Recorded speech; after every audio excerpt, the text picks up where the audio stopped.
Okay, Anthony Nolan was set up in 1974, you've just said, and it was set up by Shirley Nolan. And at the time, her son Anthony needed a transplant. He had a blood disorder and needed a transplant to save his life. And in those days, they didn't have such a thing as a transplant register. So Shirley set up Anthony Nolan, which was the first worldwide register. I was going to say, it was sort of completely new with this, was it? Yes, it was, and today we've facilitated over 13,000 transplants since Shirley Nolan set up the charity. So lots of people who wouldn't have had the opportunity to find a match on our register. Shirley was presumably his mother. That's right. Yeah. Did he survive long? No, they didn't find a match for Anthony, Right. and that's what drove Shirley to say, I don't want this to happen to anybody else. I want them to have an opportunity to get people on the register, so potentially we could find a match to give somebody a transplant who needs it. So she must have done a huge amount of work herself to get this into the nation's psyche and to get the interest going. Absolutely, and I think she had lots of support, and lots of other charities helped her to set it up, and it's been a long journey. You know, Anthony Nolan's grown, and it was a big job. I wonder how on earth they went about establishing this register. I think it started very small and local. I don't know the whole history of, you know, obviously I work for Anthony Nolan now, and it's very complex. There's a big team of us recruiting people around the country, lots of medical staff, lots of research, so the charity has really grown. Because you cover the whole of the Midlands, don't you, east Yes. and west? Yes. What got you into it? I saw a video of a young boy who had a transplant, and the change in him from before the transplant to after the transplant. The family had actually videoed it, and it was absolutely unbelievable. So I thought, if I can go around and recruit people onto the register, I want to be part of that. I want to do something to help other children like this little boy. How old was he? He was 2 at the time, Yeah. and he's 5 now. Yeah, and doing well. Doing very well. Yeah. Yeah. That's nice. It's inspirational to hear that. It's not easy to get people to join the register, because there are a lot of myths about joining the register. People don't understand how easy it is to donate. So our role is to go around and actually educate people on, you know, what it means if they're ever found to be a match. Because in most cases, it's as simple as similar to giving blood. What percentage of the population then are actually registered? Currently, in the 16 to 30-year-olds, there's 1% of us that are on the register. That's not a lot, is it? It's not a lot, no. And so our message is please, you know, go onto our website and learn about how easy it is to join the register. You specifically mentioned 16 to 30 there. Yes. There's obviously a reason for that. That's right. Our joining policy, we recruit 16 to 30-year-olds onto our register. The charity recruit that age group only because consultants tend to favour younger donors for lots of different reasons, but mainly because they're less likely to have health complications, more available, so they can usually donate their stem cells quicker. So we put all our resources into recruiting that age group. So I'm imagining then you're spending a lot of time going into schools and to colleges. That's right. We run a Register and Lifesaver Bee programme in the Birmingham area, and we go into 6th form colleges and we tell them all about the register and blood and organ donation, and really we tell them how easy it is to become part of that, and that's a programme we can offer all over Birmingham. What sort of response do you get? An absolutely fantastic response. What we found is as we've actually told the students what it means and how urgent, you know, people need to find a match, a lot of the students want to help, and they actually knew nothing about it until we've gone in and told them. So it's fantastic. I was just thinking that in the politest way of saying it, I mean, people are ignorant, aren't they, about Yes. what this is all about? Yes, they are. And unless they see something on TV or they know someone personally, they're not likely to come across the facts about it. And that's why we've started the education programme across the country. And so presumably you to some extent rely quite a bit on people who have been affected, somebody within the family, somebody that they knew. People then tend to react more. That's right, yes. I mean, all of our work is supported by volunteers, and they tend to be families that have been affected or people that have, you know the facts, and all of those volunteers support us with the education programme, they support us with recruitment and fundraising. So yeah, we do rely on people who already know about it. A lot of people talk about it on Facebook, so that's another fantastic way to get people onto the register. We were talking before the break about getting into places because you at best want people aged 16 to 30. That's right. So a big slice of that must be getting into schools. Do they welcome you? In some areas they do, but obviously it's quite difficult for schools because they are offered lots of services from the outside. So we are in some schools in Birmingham, but we'd very much like to be in more.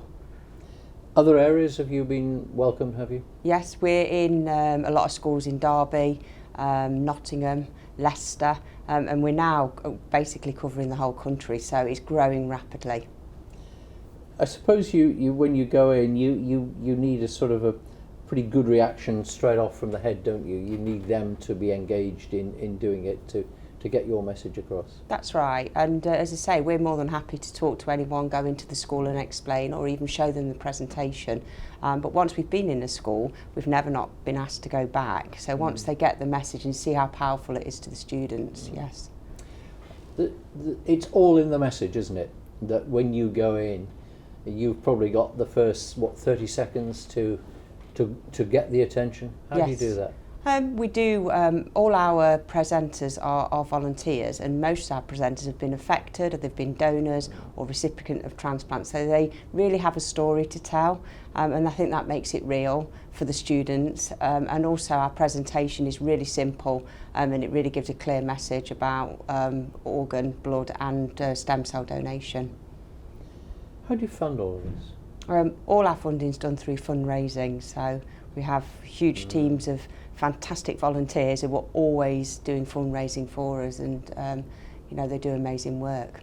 So you get no other help then? No, it's all through fundraising. Do you get people leaving legacies for you sometimes? I think we do, yeah. I don't work in the fundraising department. I don't think it's a big part of our fundraising stream, but yeah, I'm sure we do, yes. Because there are so many people, aren't there, with good causes fighting for the same area, the same amount of money. Yes, they are, and as I say, we support all our fundraising and volunteers, and I think once someone has been affected and been supported by Anthony Nolan, they're kind of lifelong friends of ours. So, because in some ways you're sort of supporting lots of people, aren't you? You're supporting the patient. Yes. But we can't forget the family around them as well. Yes, and Anthony Nolan are very have set up to do that. We have a patient experience team as well, who anybody can pick up the phone if they've got concerns about things that are happening, not only to them as a patient, but also as their whole family, friends. We can always be there for them. And I'm guessing that some of these families, they want to organise things, don't they, to fundraise for you? Yeah, they do. Yeah. And we've got a big fundraising team that are more than happy to hear anybody's ideas and support them on that. And also, families want to go on and recruit more people onto the register. They feel so lucky that they found a match, or maybe they feel that if more were on the register, they would have found a match. So again, we can support people to go out and recruit people. So we try and kind of support volunteers in kind of any way they want to. Is Shirley Nolan still active in the No, trust? I don't think she is. No. I think she's moved from the charity now, yeah. Because it's, as you say, when you're affected by something like this, you'll put your all into it, won't you? Yes, and they very much do. Yeah. Yeah. At the moment, of course, there is a very high-profile case in a television journalist. Used to work at ITN, now works for, I think, freelance for the BBC, called Sue Lloyd-Roberts. That's right. Just tell us about her case. I don't know anything medically about her case, and she doesn't actually live on my kind of area, so it's not been me that's been working with her. But Sue's done an amazing job in kind of highlighting what it is, what the register is, and how it's kind of given her an opportunity to find a match. And I think she's actually recording that journey right now. So it's been amazing for Anthony Nolan. She has found a match, hasn't she? Yes. I did see that. Yeah. Yes. You kind of, I suppose, when you get cases like this, though it's very sad for her and everybody's connected with her, it does help you with the profile, doesn't it? Yes. Oh, it does help us with the profile, and as I say, without it, we wouldn't get as many people joining, as many people trying to support us. It's actually essential that people understand the facts and how easy it is to be a donor. How important is the internet to what you do these days? It's critical. We have huge Twitter followers. A lot of our publicity is done via Twitter and Facebook, especially with fundraising and recruitment events. We put all our messages out via that, so yeah, it's really important. If you were having a flag day, and I don't know whether you do have one, but if you had one and you stopped people, what percentage of people do you think are aware of the Anthony Nolan Trust, are aware of what's happening? I can only talk from my experience, because obviously I'm dealing with the kind of 16 to 25 year old. That's the events that I would tend to be at, and the kind of knowledge of what we're doing is very, very low for that age group. It's getting better, because as we're moving into universities, they've seen our Register a Lifesaver programme while they were in the sixth form, and that's kind of moving forward our plan. Are there any areas where you're short of people? Yes, there are. Black, Asian and minority ethnics are very low on our register. And when you're looking for a transplant, you have to have the same genetical background. So this means that if anyone in that kind of, if anyone comes onto the register in that group, there's only a 20% chance that they're going to find a match. And if they're kind of white, UK, British, like myself, I've got a 60% chance. And the only reason for that is because we haven't got enough people on the register. So we need to get more people on the register. Why is it so difficult, do we know? I think it's because, again, of messaging and people not understanding, people not even knowing about it. So we do a lot of work to try and get that message out there. Does the same apply, do you know, in areas like people carrying donor cards and blood donors and things? I'm going to guess that yes, that's the same case. Yeah. In blood, I know that they're short as well. Yeah. The other thing on the registry is we've only got, the register is made up of 15% males, so we need more men on the register. Again, I think it's because of messaging and them not getting the clear messages or not even knowing about it. And half of our transplants are from male donors, so there's a shortage there. If we had more males, then that would be, fantastic. Do you know why that is? Why men don't join up so readily? Again, I think it's because they don't know about it. Yeah. I think we need to target areas where there are. I mean, we do a lot of work with the Army, some work with the RAF, so we are trying to hit kind of heavy male populated areas. So yes. Men are softies, aren't they, when it comes to this sort of thing compared to ladies? Yeah, they are, but also, as I say, they make up half of our donors. And the outcome for patients is fantastic if we get a young male. So we really need them to join. We need more of them.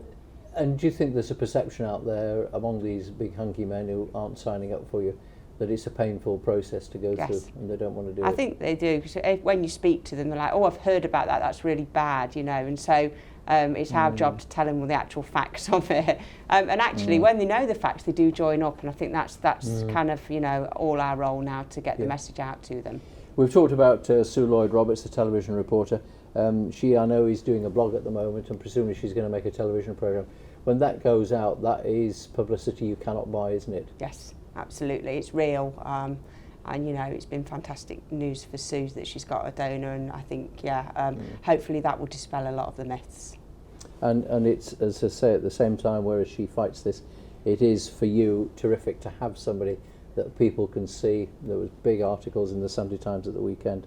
So it is really good, isn't it, for you? Yes, it is, absolutely. Okay.